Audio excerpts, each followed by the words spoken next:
চশমা museum, a house of world class, জলট্যাক মোড়, বহরমপুর মডার্ন হোটেলের সামনে। সদর হাসপাতাল চালুর দাবিতে জনসমাবেশ বহরমপুরে। দীর্ঘ 10 বছর থেকে বন্ধ অবস্থায় পড়ে রয়েছে বহরমপুর সদর হাসপাতাল। পুনরায় আবার চালু হোক এই সদর হাসপাতাল, এই দাবিতে আন্দোলন করছেন শহর বহরমপুরের একটি অরাজনৈতিক সংগঠন হাসপাতাল বাঁচাও নাগরিক কমিটি। হাসপাতাল চালুর আওয়াজ তুলেছেন শহর বহরমপুরের বিভিন্ন সাধারণ নাগরিক। আর এই নিয়ে জেলা বিজেপি কটাক্ষ করতে ছাড়লেন না তৃণমূলকে।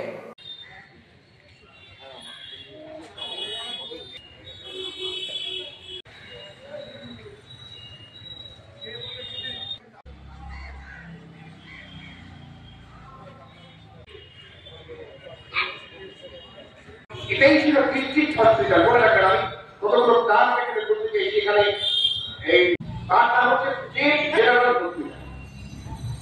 সেই সদর হাসপাতাল যেটা উঠে গিয়েছিল, আমরা চাইছি যে আবারই নতুন করে এই সদর হাসপাতাল শুরু হোক। মেডিকেল কলেজ চাপ নিতে পারছে না, মানুষ চিকিৎসা পাচ্ছেন না, ফলে শহরের মধ্যস্থলে যে সদর হাসপাতাল অত্যন্ত গুরুত্বপূর্ণ। এবং আগে 2000 সালে সরকার এটাকে তুলে দিয়েছিল, পরের সরকার সেটাকেও কন্টিনিউ করেছে এবং 2016 সালে পাকাপাকিভাবে সদর হাসপাতাল উঠে চলে যায় এখান থেকে। এবং বহরমপুর শহরের বিস্তীর্ণ মানুষ তারা স্বাস্থ্য পরিষেবা থেকে বঞ্চিত হচ্ছেন। ফলে সদর হাসপাতাল, এটার তার নাম যাই হোক, হতে পারে সেটা মহকুমা হাসপাতাল, যাই হোক না কেন, বহরমপুর শহরের মধ্যস্থলে আবার একটা সদর হাসপাতাল চালুর দাবিতে আমরা সদর হাসপাতাল বাঁচাও কমিটির পক্ষ থেকে এখানে একটা নাগরিক সভা ডাকা হয়েছে। আজকে তারই সভাটা হচ্ছে। চাইছি হসপিটাল আসুক, জনগণের উপকার হবে, ভালো হবে। তা ওই যে বললাম 2000 কত 2016 থেকে আমারই সুবিধা, 5টা লোকের সুবিধা, আর কিছু আমরা চাই না।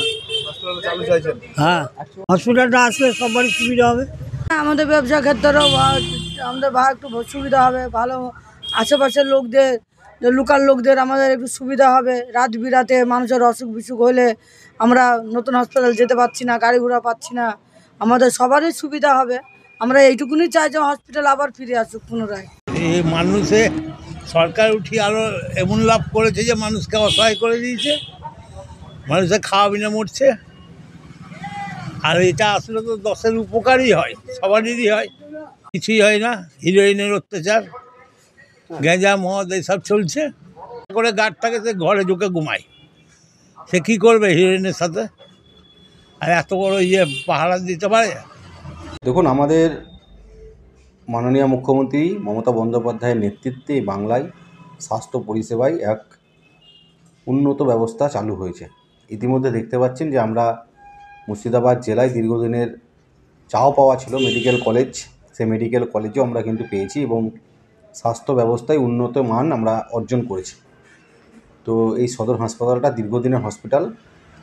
আমরা বহরমপুর, বিশেষ করে গোড়াবাজার, খাগড়া সাইডে যারা আমরা বাস করি তাদের খুব পরিচিত একটা হসপিটালের মধ্যেই সদর হসপিটাল আমাদের পরিচিত। কিন্তু যেখানে মেডিকেল কলেজ আমাদের কাছাকাছি চলে এসছে, সেখানেই সদর হসপিটালটাও হয়তো একটা সময় চালু হবে, কারণ আমাদের চেয়ারম্যান নারুগোপাল মুখার্জির নেতৃত্বে এই ব্যবস্থাপনা চলছে। আগামী দিন এটা চালু হবে বলে আমার বিশ্বাস এবং নেত্রীর কাছে সঠিক সময়ে সঠিক বার্তা এবং নেত্রী সঠিক সময়েই এই হসপিটাল চালু করবে। কারণ তৃণমূল সরকার, আমাদের তৃণমূলের সরকার কখনোই উন্নয়ন ছাড়া চলতে পারে না। তৃণমূল কংগ্রেস উন্নয়নের পক্ষে এবং উন্নয়নের সাথে থেকেই সাধারণ মানুষকে পরিষেবা দিয়ে যাচ্ছে। বেশ কিছুটা ম্যাক্সিমাম মানুষ চাইছে এটা আবার নতুনভাবে চালু হোক। আমরা সাধারণত দেখি যে পুরনো যা আছে সেগুলোকে কন্টিনিউ করে, সরকার নতুনভাবে আরও কিছু চালু করে। কিন্তু এ অদ্ভুত এক সরকার যে চালু হসপিটালকে বন্ধ করে দিয়ে সেখানে মদ মাতালের আড্ডা কারখানা, সেই জায়গাটায় তৃণমূলের পার্টি অফিসে রূপান্তরিত করবার চক্রান্ত চলছে, এটা কখনোই মেনে নেওয়া যায় না। এখানকার সাধারণ মানুষ যে দাবি করছে, আমি তাদের পূর্ণ সমর্থন জানাচ্ছি। আমরা চাই দীর্ঘদিনের মুর্শিদাবাদ জেলার একটা স্পট মাতৃসদন হসপিটাল, এটা সকলেই চেনে, আর সেইটাকে আমরাও খোলার দাবি করছি। এবং খোলার দাবি নয়, খুলতে তো হবে, আজ হোক আর কাল হোক, আমরাও কিন্তু ছাড়বো না। আর ওখানে যে অপকর্মগুলো ঘটছে তার এর যদি বিচার না করে আর সঠিকভাবে যদি রক্ষণাবেক্ষণ না করে, যে কী কপালে কষ্ট আছে সব বুঝতে হবে। ও যতই পাশের জেলা বীরভূম থেকে হনুমান নিয়ে আসুক, কিচ্ছু করতে পারবে না। মুর্শিদাবাদের মানুষ তার অধিকার কেড়ে নেবে। কেন্দ্র সরকারের মধ্যে যে অক্সিজেন প্ল্যান্ট বানালো, সেই অক্সিজেন প্ল্যান্ট বানালো যেখানে, সেই হসপিটালটাই বন্ধ কেন? Imagine it. এইটাকে তো আমরা সমর্থন করছি এবং কীভাবে চালু করতে হয় সেটা আমার জানা আছে।